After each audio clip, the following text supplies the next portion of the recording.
Okay, we are back. Yes. You've got 2 out of 3 business geeks here with you today. Our fellow business geek Joe is off taking care of some family business, so we are here to hold down the entrepreneurial fort. Yes, the girls are in the house again. I think Joe should be very nervous that the girls are running the show again. It was just International Women's Day. Yes. I think it's International Women's Day every day. But Absolutely. And how did you celebrate International Women's Day, Jen? Well, Samantha, since you asked, or Sam, I should say, we celebrated by moving our clocks ahead.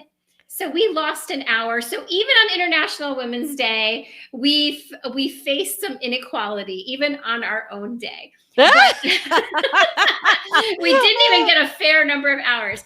So I didn't really celebrate it, formally. I didn't celebrate it formally. Okay. Very good. Well, I I don't know didn't why. go I didn't go to any events either. However, I ran an event which had nothing to do with International Women's Day, but I ran a LinkedIn workshop down in Adelaide in South Australia. And can I share, for the first time in over 12 months, I actually had women in my workshop. Do you know, for the whole of 2019, I had 100% men in my workshops. So I think that's fantastic. The women stepped up and probably about 75% of the room. So I thought that was awesome. Oh, I love to hear that. Well, congratulations on another successful event. I feel like everything you touch turns to gold. It's the Sam touch. I wish. Better than the I Midas wish. that's the looking from the outside kind of model, right? Right. Absolutely. But what are we talking about today? Well, it's actually a good segue because we are going to be talking today about creating a profitable business. Because otherwise, you just have a hobby, and that's just not good enough. And that's not my definition. That is, in the US, it's the Internal Revenue Service's definition. If you don't have a profitable business within, I think it's 3 years, and 3 years goes by fast, then you have a hobby. You no longer have a business. And I think there are some crucial elements to creating a profitable business so that you have a company that has longevity and you can create that legacy that you wanted to create. So we really want to focus on profitability. And I think it's a lot of times neglected or ignored because we take that head in the sand approach when it comes to money and actually looking at hard numbers. And also there's also this, what do you think about this? I think there's this culture that's created in the startup world where you don't necessarily have to be profitable. You just have to have a cool, fun, awesome idea, and venture capital will be thrown at you. You can mishandle those funds, and then you can they'll pay you to go away. And I'm thinking of the WeWork model specifically. So I think in the real world, in the small business world, we don't have venture capital. We don't have fun, play money. We don't have, it's like monopoly money. We don't have that. We're dealing with real dollars, and we have real bills to pay, real people to pay, and we really do have to make our businesses viable to survive. Absolutely. And you've made a really good point there, because I've read lots of stories of companies that have had venture capital misappropriating those funds, I guess, in a way, because paying themselves a wage right from day one. And whilst I think that's good, I think that it's I've bootstrapped all my businesses, and I think it's the best way to learn. It's the best way to back yourself, to put your back against a wall, understand what's coming in, what's going out. And if you can't afford to pay yourself this week, then you better get on the phone and make some sales. Absolutely. I'm also a big believer in bootstrapping, and my most successful business ventures have been 100% bootstrapped. The one business that failed was one that I actually came in with money. It was my own money that I had made from another bootstrapped business, but I had actually came in with my own funding. And, I spent it so fast thinking it was so much, and it really wasn't. And I lost it all. So I'm back to the bootstrap lifestyle, and I'm loving it. Lou, hi Lou. Lou says Hey, hi. Lou. So yeah, so let's I want to, like, before we get into the nitty gritty, I thought this was a really interesting statistic. According to the Small Business Association's Office of Advocacy report, about 10 to 12% of small businesses with employees shut their doors each year, and that rate is 3 times higher for businesses without employees. Mm. So profit is really important. Without profit, What you a are going to become a surprise. statistic. Yeah. Well, even if you don't have employees, I haven't got the exact stat in front of me, but I know in the first 3 years, it's something like 85% of businesses fail. And then sort of from there, there's still, at the 4 mark, the 5 year mark, the 10 year mark, Mhm. there's still a huge amount of businesses failing. And people use all sorts of, let's say, reasons as to why they failed. And when you really look into it, they're all symptoms of not having money. So when they Mm. talk about, they fail because of this or that, they're just the symptoms, and the core cause is definitely not having enough income. Otherwise, if we had income, they would definitely, business would keep going. So Yeah. let's jump into why, or what people can do, areas they can look at to make sure that the business is profitable. Yeah, absolutely. Because really, Sam, we chatted a little bit briefly before we went live, and we both had the same 4 things. There are 4 ways to be more profitable. In other words, to bring in more revenue.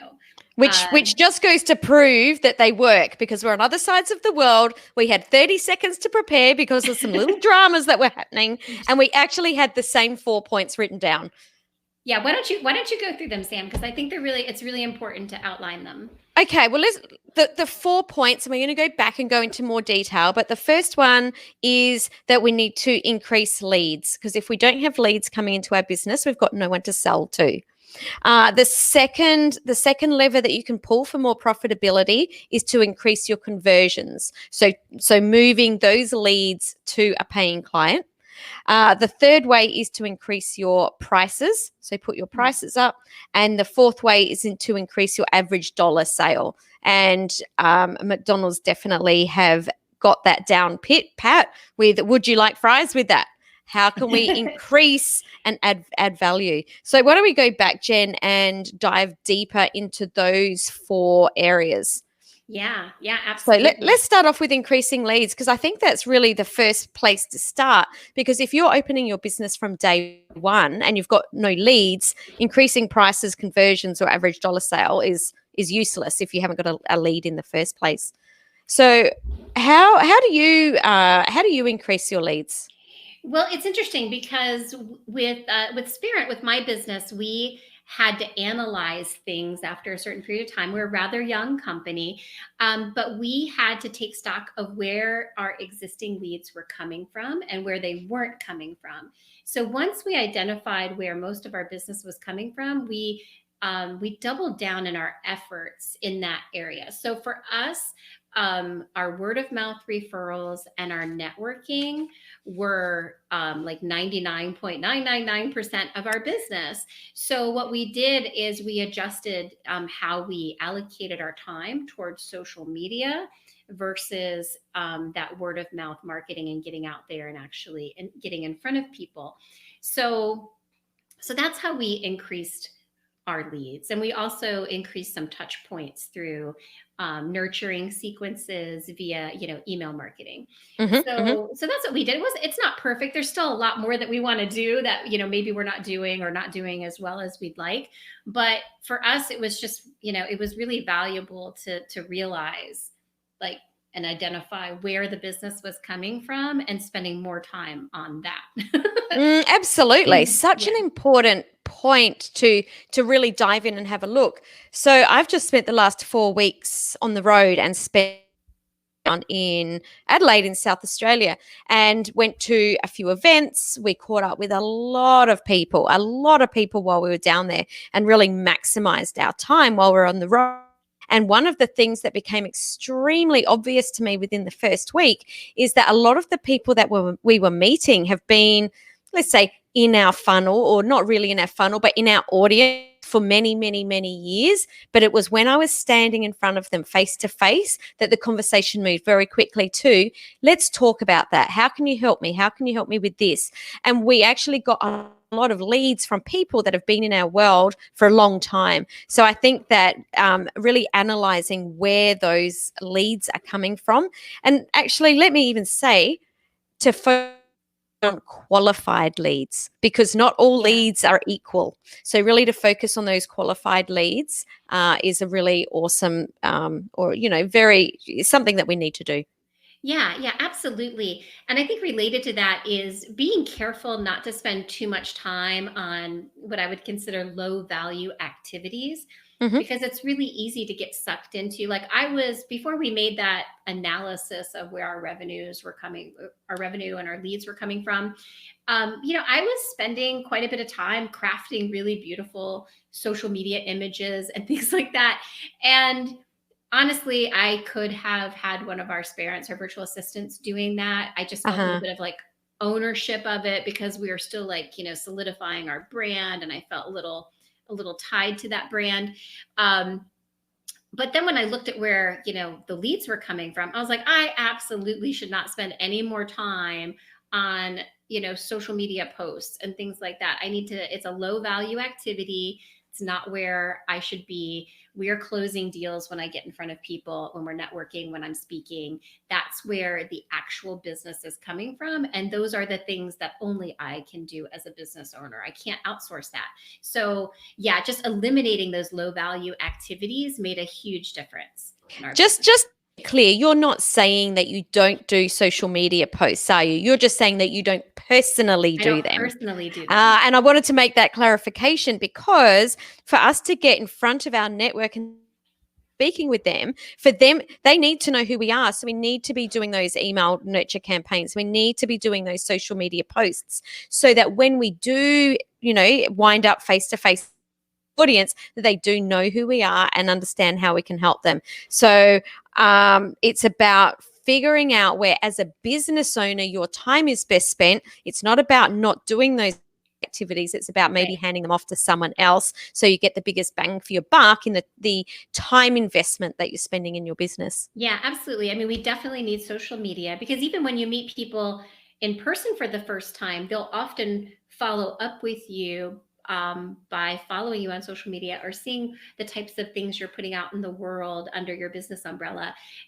So you want them to be able to find you after the event and before, like meeting you. So whatever the Yeah. situation is, but it's just when I found out that business was not, actual clients were not really coming in from the social media, then although it's important, it complements the business and it needs to be there.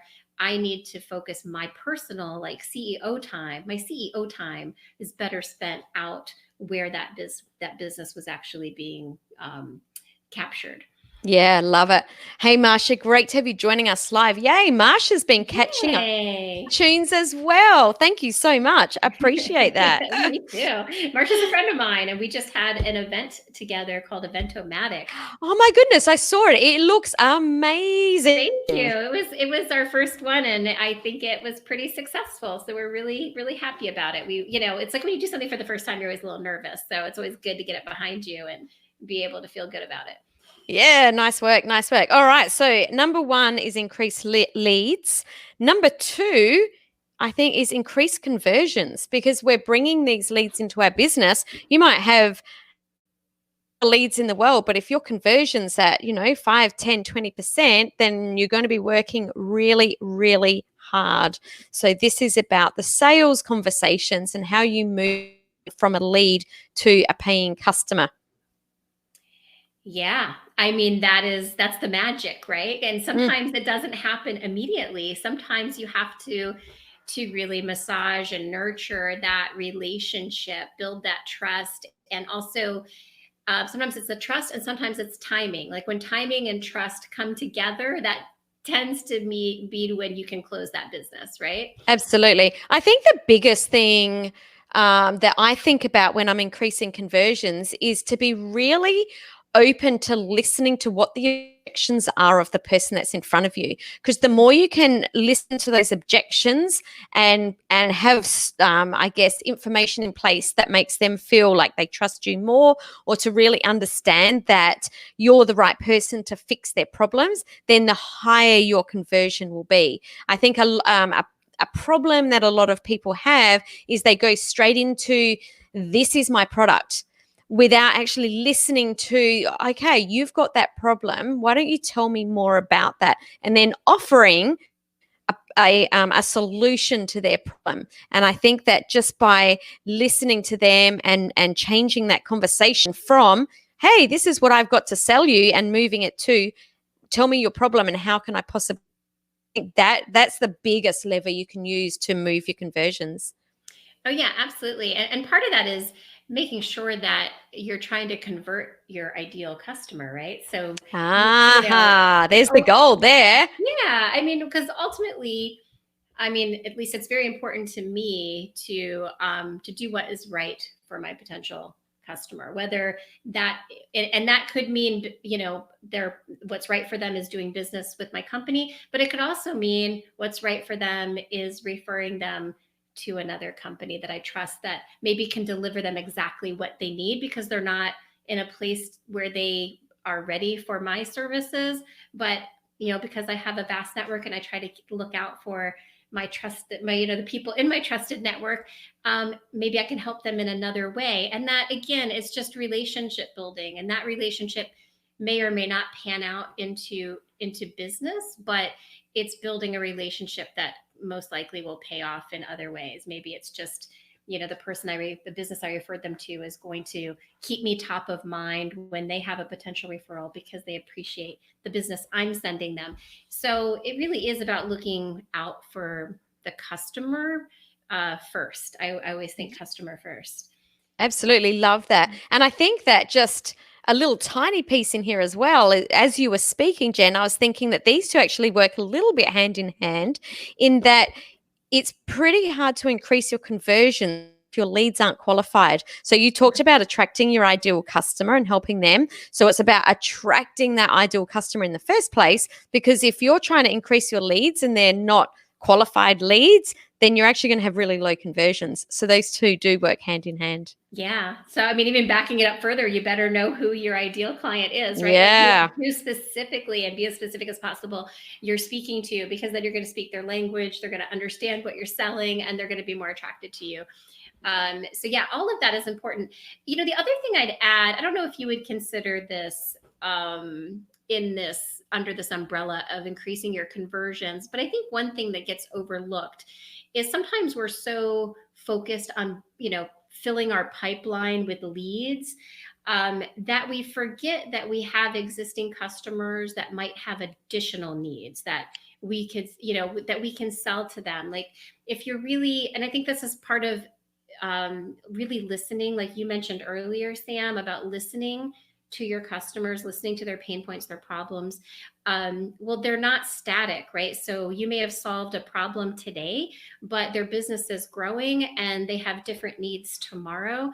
So it's really, you know, again, fostering an ongoing relationship with your customers so that you are there for them and can almost, if not predict their needs, at least be there to fulfill and satisfy and solve a problem, satisfy a need and solve a problem for them as their needs evolve. So I think, and they're already a customer, so you don't have that cost of acquisition of a new customer. You know, what else can you sell your existing, you know, customers? And an example that we're doing at Sparent is, you know, all of our ideal customer is a female founder, a female small business owner.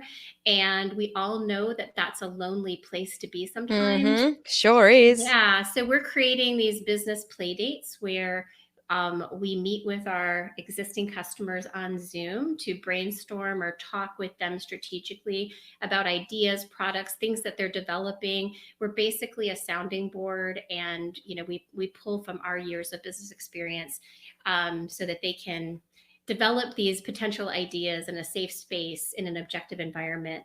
Because sometimes as a business owner, you just need to bounce ideas off people, get Totally. feedback before you take that scary step of like moving forward with them. I love that. I would love Yeah, to go on a play date. That sounds they're fun. fun. Yeah, they're Yeah, fun. super fun. They're a good time. Yeah, yeah, awesome. Really, really good point of looking where the that low hanging fruit. I was going to say the low flying fruit. I don't know what I had for breakfast. There is no flying fruit. It's I low like flying hanging fruit. Because you're right. Most of us have got a database. Not only do they have different needs, but I think the most important thing is that you already have that know, like, and trust factor. Yes. They already know their problem. So it's there's no education phase there Yeah. in where your prospect needs to start to understand how can they help me. They already know as a business owner that you can help them. So that's a really, really good point there, Jen. Thank you, Sam. That's quite okay, Jen. All right. So the third, which segues really quite well into our point, which is increase your average dollar sale.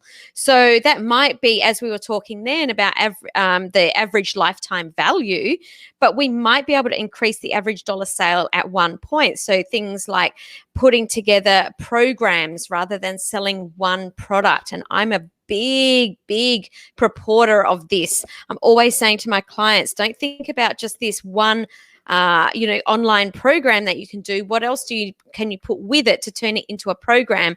Because it means that your clients will achieve a higher success rate, but it also means that you can charge more. Yeah, absolutely. I see it all the time. Business owners charging like too little, and they realize it too late. And it's really hard to it's really uncomfortable to raise a price sometimes, especially when you've done it, you've gotten it way wrong. It's really common. So if you could raise that sort of minimum, like your average minimum order, that is a great way to do it.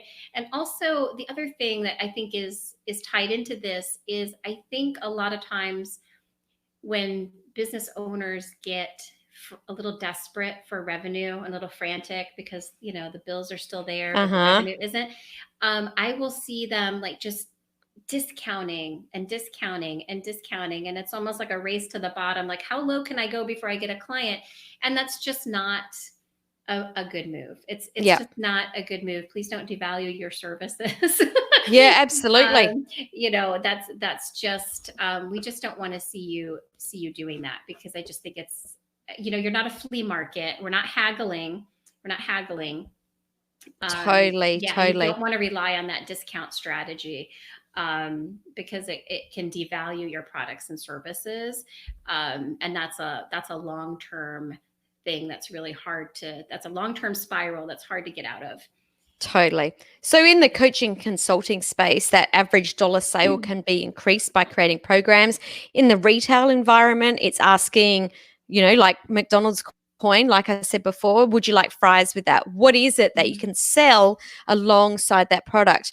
One of first businesses was a dancewear store, and if someone came in for a pair of shoes, we would always ask if they wanted a pair of stockings or tights with that, or would they like ribbons with their ballet shoes rather than the elastic that was given away free in the packet. It was always helping our staff to understand what is it that they're buying and what is related to that they probably need that they've forgotten.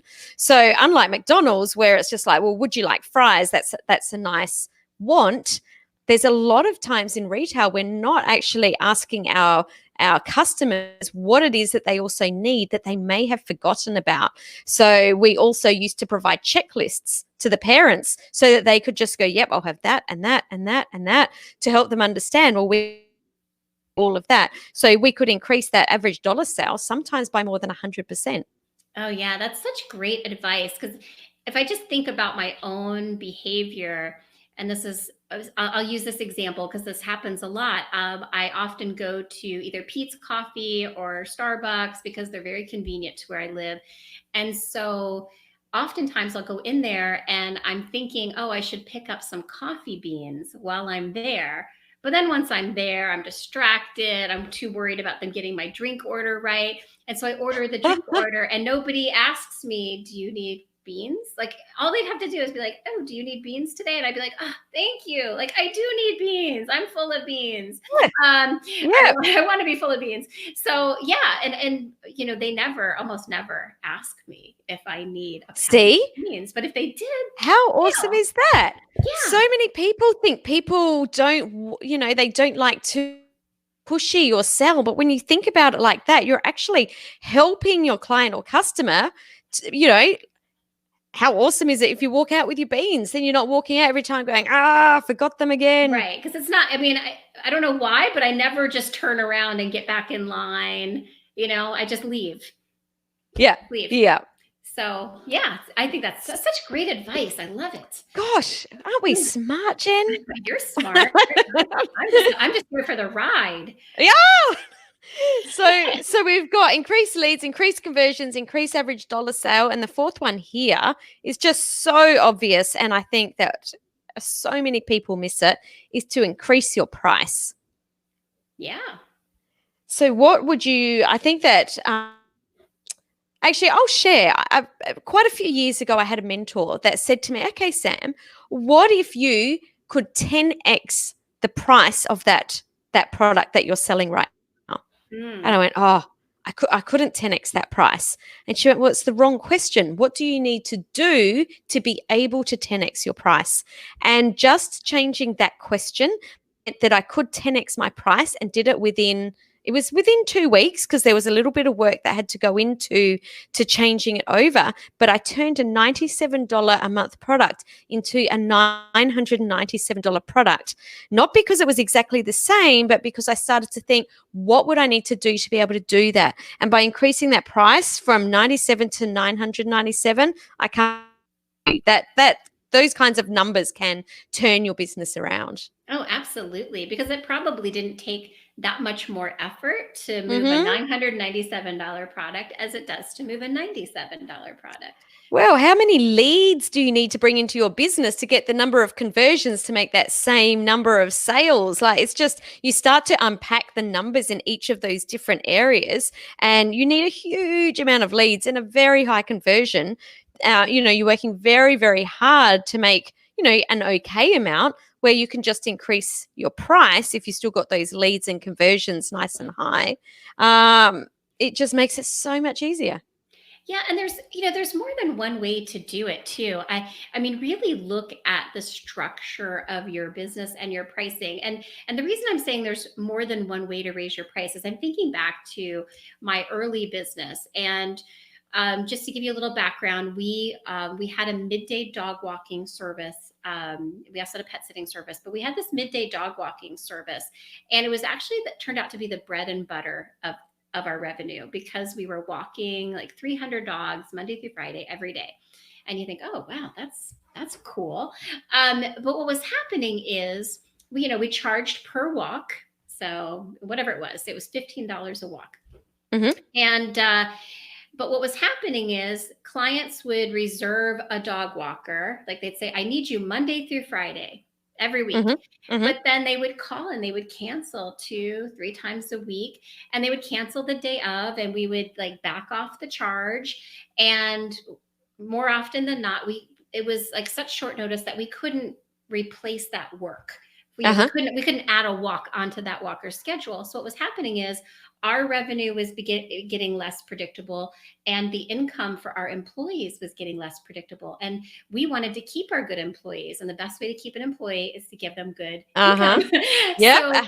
So what we decided to do is we decided to lower the per walk rate a little bit. I think we brought it down by $1 per walk, but it was a flat monthly fee. So they paid to reserve time on our calendar, which was a limited resource. So if they wanted a dog walker Monday through Friday, we guaranteed that. But they paid the same every month, no matter if they canceled or not. So what happened is our revenue stream, our reoccurring revenue, got really predictable Mhm. as well as our dog walkers pay. We were it also allowed us to, we had enough revenue to justify bringing in regional managers because we had like such predictable, steady revenue. So it was none of our competitors were doing it. We were absolutely the first person. Nobody thought, like, people were like, don't do it. You're going to lose all your customers because they're not going to want to pay for walks they didn't get. We lost 2 customers. Wow, that just goes to prove again Yeah. that people just want their problems solved. Yeah, they wanted to, they liked, first of all, their per walk rate went down. So technically we were lowering their prices, but we increased our revenue. And yeah, and if we ever needed a loan or something in terms of going to the bank, we didn't need loans, but I knew that I could take our revenue sheets to any bank and say, look, we have guaranteed revenue. Like, these Mhm. people have signed contracts with us to provide these dog walks. So if we ever needed a loan, we'd be able to do that if we wanted to do some sort of major expansion. So yeah, just, think about there's more than one way to structure your fees. So just, don't be afraid to think outside the box. Even if nobody else is doing it that way, you can be the first. 100%. So, Yeah. what's your biggest takeaway, Jen, that you want to leave listeners with in relation to creating that revenue stream? In general, like, of all the things that we've Y- talked about. Just it could be any of those, or just something that comes to mind that someone that's listening just go, that one thing is gold, and it helps them to think a different way, maybe. Yeah, I would say, I don't know, that maybe this is kind of boring, but really know your financials. Like, really Mm, know all your expenses. When I say all your expenses, you have to factor in the time that you're working on your business. Like, you really have to factor all of that in when calculating your prices for your services and products. So, I mean, I think you have to start with knowing your numbers, and you can't be afraid of profit. Like, and there is fear there because you're afraid your potential customers aren't going to be willing to pay that much. I don't know what you're afraid of, but you're afraid probably of that most of all, right? mm. And I run into so many business owners that love what they do so much, they would literally do it for free, and they practically are doing it for free. It's the last bit that we don't like. The first bit's okay. Right. You can want to do it for But free, don't. but don't do it for Don't do it free. for free. I see it all the time. I see potentially really viable businesses that on the surface have great momentum. Like, there's a lot of activity with customers, and everything looks great until you look at their numbers and you realize, oh my gosh, you're not gonna make it if you don't start bringing in actual money. Totally. Yeah, Mary Sue says she's afraid of being a volunteer in her own business. Oh, I'm so good glad. one. I'm so glad I hope that keeps her up at night. I hate to say that, but you should be afraid of that, because I think we're all too willing sometimes to just work, in our business instead of on our business. And then all of a Absolutely. sudden, we're just a volunteer accountant. We're a volunteer social media manager. We're a volunteer everything. Yeah, you may as well have a job. At least get paid for that. Yeah. Well, Yeah, totally. Well, Sam, you're great with takeaways. I'm not good on the spot with takeaways. I will think about a great takeaway when I'm like laying in bed tonight. It's like But I'll I wake up think at your 1 a.m. takeaway was awesome. You're It could be better. I don't fantastic. know. I want to Well, know. Oh, I my have one. I have takeaway one now. Okay, go ahead. My takeaway is that people don't like to be sold to, but they love to buy. So Oh. thinking that people don't want to buy from you is a really limiting belief. And people don't like to be sold to. And you and I touch on this in quite a few areas. When you're listening to your audience, when you're listening to your prospects, when you're listening to them on a sales call, listen to their problems and how you can help them. Because when you listen to them and you're able to solve them, they will love to buy that, but they just don't want to be sold to. So Oh, just that's always okay. be remembering, people don't like to be sold to, but they love to buy. That is a great takeaway. And I do have one that I actually wrote in my notes and I didn't remember, but so it's short, but it's, don't confuse a revenue trickle with a revenue stream. Ah, You always have the good ones. No, I did. I know. I hope that makes sense. But, a lot of times we'll take all the dollars, any dollars, but at some point you have to realize, like, what is a true revenue stream? What is what is it that is bringing in the majority of my revenue? Spend more time on that. Don't worry about, like, the something that's bringing in $100 a month or whatever it is. Like, you need to let that go, because it's taking energy, it's taking time away from the viable revenue stream. So don't confuse a revenue trickle with a revenue stream. So good, Jen. So good. Good topic today. I think it's good. I think, profit is one of my favorite words in the English language. And I love that you're just going, yep, I'm owning that. I'm owning that. Well, if you can get your business profitable, it's a beautiful thing, I assure you. 100%. Brilliant. Where are we going from here? Oh gosh. I don't know. Are we moving on to the next segment? Let's move on to the next segment, because I think that we covered that off. And we the gate on that. That's right. We're not going to just fill the time with fluff. That's all. That's not what we do. No fluff. No fluff. No fluff from Sam and Jen. That's the next podcast. Okay, so so we both had a cool thing we wanted to share. Is that what you're talking about? Okay. We can do one cool thing. I'm happy to do a cool thing. Would you like me to start? Yes. I like that both of our one cool things are in line with what we're talking about today. But I actually have another podcast. I don't just hang out on this podcast. I've got another podcast called Thought Leaders Business Lab. And Jen, you mentioned before or earlier in this show about knowing your numbers. And a lot of people don't understand what knowing your numbers actually means. And because they don't understand, head in the sand, because maybe they're a bit shamed, maybe a bit embarrassed. So I actually released an episode just 2 days ago. It was episode 158 called Foundation Strong Financial Systems, where my guest, Meryl Johnston from Bean Ninjas, explained exactly what knowing your numbers are and how to know them. So what exactly do you need to do to be able to find those numbers? How do you read your balance sheet? How do you read your profit and loss statement? How do you put together standard operating systems? So whilst I know a lot of people think this is a boring topic, I think that what I've seen is that when people understand these things, they actually think it's a really exciting topic, because when you've got more money coming in, you've got more money to spend, and you can go and do really fun things. So if you go to samanthariley.global/podcast/158, because it's episode 158, you can take a listen to that episode, which is Foundations of Strong Financial Systems. So that's my one cool thing. Yeah, I'm going to totally listen to that. I always feel like I know what some of those things are, but I constantly feel like I need a refresher. I don't like looking at financials either, I'll confess, but I also know what happens when you don't pay attention, and that's worse than just looking at the reality of whatever it is. So, I think that what you've mentioned there is quite interesting, in that if I haven't looked at them for a while, I don't like looking at them either. However, what I have discovered about myself is if I'm looking at them every single week and I know what's happening, exactly what's happening, and I understand where those 4 levers are that we talked about earlier, that I actually get a bit excited and a bit competitive with myself to move those levers. So the only time I don't like looking at the numbers is when I'm not on top of them. As soon as I'm on top of them, it's super exciting, because I can play with them. Yeah, that's a good point. Yeah, that absence breeds a little bit of doesn't breed fondness when it comes to your financials.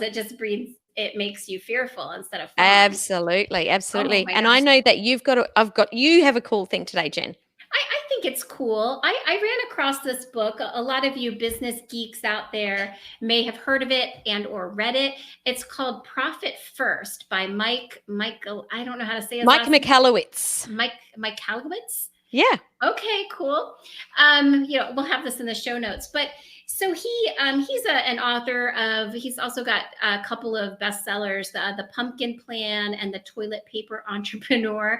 I have not read either of those, but I did come across this Profit First, and there's more to it. But just to simplify it, he he kind of turns the standard classic profit formula around. So instead of looking at profit as the formula of revenue minus expenses equals profit, he encourages business owners to do something different. And that is revenue minus profit equals expenses. So what he's encouraging you to do is manage your expenses so that you can start earning profit sooner. So it's kind of like paying yourself first. So it's very simplistic when you just look at those formulas compared, but he goes into more depth in the book, and it's not an overnight process. But I thought it was really, it's a lot of psychological, it's kind of a psychological approach to profit, but I don't think it's a bad one. I mean, No. because in terms of increasing your profitability, you do have control over a lot of your expenses. And when I read his book, I thought back to my first, business, which was a successful business. But I remember at some point, I got my first office space outside of my home. Oh, that's an And exciting yeah, time and a scary time all at the same time. well, it was very exciting, but I found some very cheap office space. It was like $250 a month. It was in the back of an existing business. It wasn't storefront. It was like in the basement. You had to go down the alley, take a right at the dumpster, go down some stairs. There was no windows. Like, it was literally just a room with a bathroom. I had to paint it. I put in carpet. I made like a counter. But it was kind of a dreary space, to be honest with you. But I was so proud of it. And $250 a month, it wasn't a huge financial risk. Well, here I am. My business is growing. There's this new building getting built across the street, and there's a Panera in the bottom. And I just set my sights on a bigger office. Our staff was growing. So I found this office space, and it was like 3 rooms. It was like in a real office, like with a real sign on the door. Oh, super sexy. I could smell the bread baking in Panera down below. I was like, I have made it. But I went from $250 a month to $1,250 a month. Oh, that's a big jump. And yeah, it was a big jump. And honestly, at the time, we could afford it, or we wouldn't have done it. But technically, I could have stayed in that $250 space longer. You know what I'm saying? So there was a little bit of a need, but also a little bit of an ego of wanting like a fancier office after being in the basement for a couple of years. Uh-huh. But if I had to, I could have stayed in that basement and sucked up. Heck, I could have stayed and kept the office at my house if I needed to. It wasn't ideal because we had employees that needed to pick up keys and paperwork, but I could have. So I really like this approach, because I think a lot of times as business people, as entrepreneurs, we do make decisions based on ego. Like, this makes us look more successful. Like, that office in the real office building, to me, made me feel more successful. So I don't know. I think it's an approach worth looking at least. Please I think you should consider. I think that the book is worth reading, and see if you can make it work for you. Yeah. Mary Sue loves the book. She says she wants to get that set up this year. Great. I'm not the only one. Yeah. So I actually haven't read the book, but I've spoken to a lot of people that have given me the rundown of how it works. And I really like the idea. However, I have read The Pumpkin Plan by Mike Michalowicz as well. And The Pumpkin Plan is sensational. And I thoroughly recommend, if you want to be looking at how to increase the revenue in your business through a different lens, that you also read The Pumpkin Plan. So Pumpkin Plan is not about how to split up your funds and the bank accounts and that kind of thing, but it's more around how to set up your programs or your products, how to increase prices and the average dollar sale. So love that book too. Good work, Jen. Oh, thanks. Good work to you too, Sam. Oh, thanks. And I'm going to read The Pumpkin Plan now, because I had no idea what it was even about. It's really, really good. Really good. So do you have a grind your gears this week, Jen? You know what? I know I'm famous now for my grinding the gears. I've been so, like many, I've been so distracted by what's going on with the coronavirus Oh my goodness. I didn't Um, even tell you what my Grind Your Gears was going to be about. you Boom. have one. Oh, Coronavirus. oh, So- we didn't even discuss this before we oh started my recording. God. Jen, I love this like thing that we've got going on here. Well, I didn't even know if it qualified for a grind your gears, Well, but I don't want to do it from a grind my gears of people talking about it. I'm not coming through that lens. yeah. It's actually through a different lens that I want to talk about this quickly today because Okay. coronavirus it's a real thing. It is really affecting the economy Yes. extremely quickly. And like Brent says, do not drink a Corona while eating egg drop soup. Don't do that either. I love that we can bring the humor, but really, coronavirus isn't funny. It is affecting us, and it's going to affect our businesses, whether you think it is or not. It already is affecting business. People aren't traveling.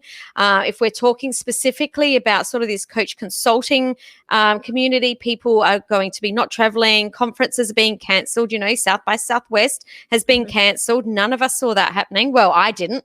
Not none of us. We're not going to be maybe for people that are coaching one-on-one. That's something that they really need to think about. Coaching online, but I'm not going to grind my gear, or what's grinding my gears is not the fact that it's around, it's that people are being caught in scare tactics by the media. Now, you've got to understand that the media says things to make sales. They say things to hook you in. So don't get caught in these scare tactics. Instead, I really, really want our listeners and our watchers to really use this time to plan and be prepared, or be prepared and plan. So what do you need to change in your business?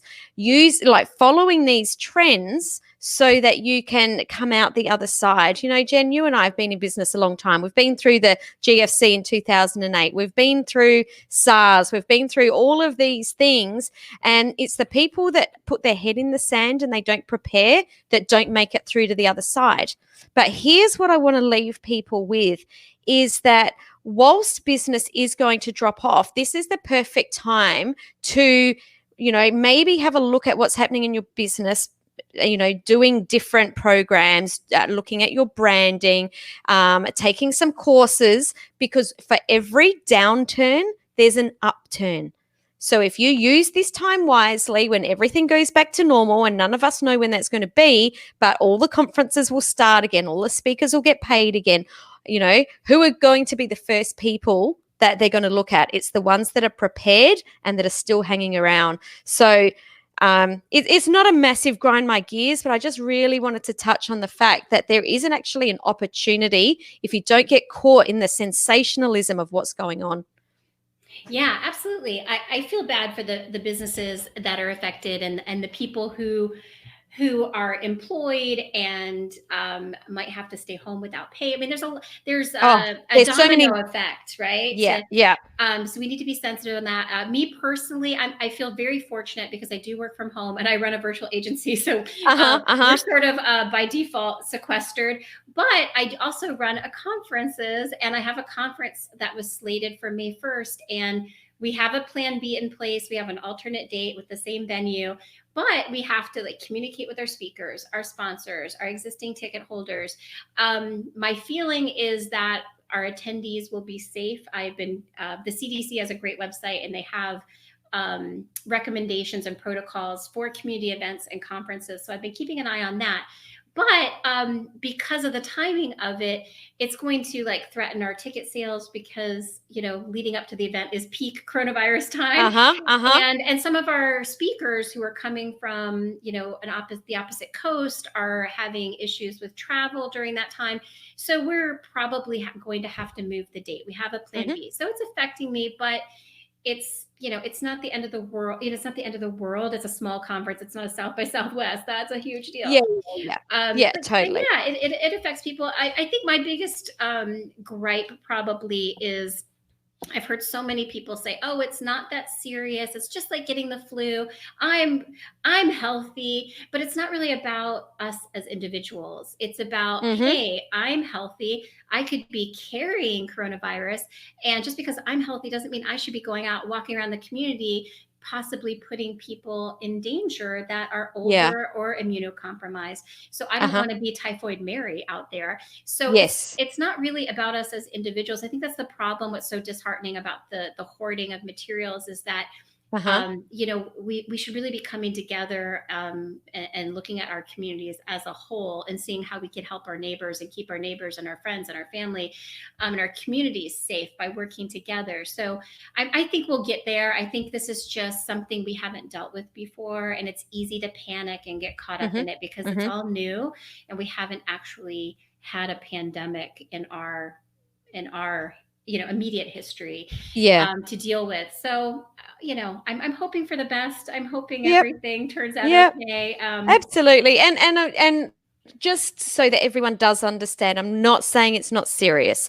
There are some people that are going through really hard times, travel, retail, already we can see them going through hard times. I'm not minimizing the effect that this is No. going to have. I'm just saying be prepared, plan, and educate yourself in the right places. Don't get Yeah. caught up in the media hype. And I agree, Jen. Like, let's look after our community as a whole. Think about other people and help other people. I think that was a really nice way to round that out. Yeah. Well, this has been great. We miss Joe. We miss Joe anytime he can't make Absolutely. We the don't get Business our Week big podcast. intro. We Yeah, can't he's do the so intro great at like that. Joe.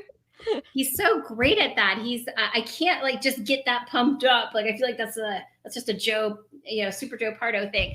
But we made Absolutely. it. We wanted to be consistent. We didn't want to cancel on you guys. Thank you all for joining us, and that includes Leon and Brent and Mary Sue and Marcia. This will obviously be on Apple Podcasts and anywhere that you listen to your podcast. And we have something coming up called a TikTok challenge. Is that right, Sam? Is it That's worth what we're mentioning? doing. We are, and I think we're going to talk about next week a little bit about what that TikTok challenge is. Yeah, we'll leave you with that teaser. TikTok challenge, people. Absolutely. Ready. So we will see you all next week, or we will be in your earbuds next week talking about that and all sorts of other things to help you grow your business. Thanks so much for nerding out with me or geeking out with me today, Jen. Yeah, thanks for entrepreneuring out with me too, Sam. And for all you business geeks out there, thanks for joining us. We'll talk to you next week.